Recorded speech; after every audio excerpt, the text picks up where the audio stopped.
Hey po sa inyo, mga kapatid, kababayan, kapamilya.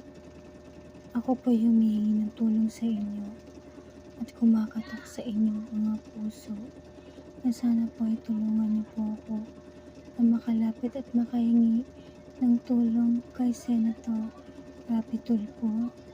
Ako po ay isang PWD, si Rosalie Cañeta, 37 years old, taga Marikina City.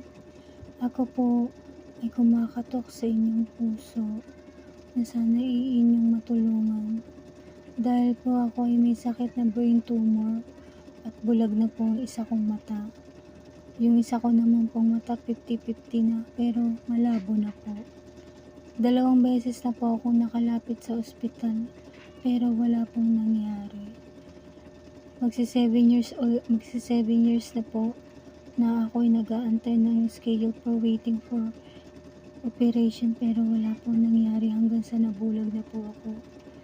Sana matulungan niyo po ako mga guys na makalapit kay Senator Tulfo para sa aking kahilingan na sana gumaling na po ako. Nahihirapan na po ako magsulat, magbasa dahil po sa mga mata ko na wala na po. Hindi ko po alam kung gagaling pa po ako. Sana po matulungan niyo po ako. Ayoko pong umiyak kasi sasakitan po ako ng ulo. Sana makarating po ito kay Senator Rapi Tulfo. Maraming salamat po sa inyo. Ako po ay humihingi ng tulong. Sana mapansin niyo po ako, Senator Rapi Tulfo. Ako po ay isang PWD dahil sa brain tumor. Bulag na rin po isa kong mata. Yung isa po, nanganganib na rin po.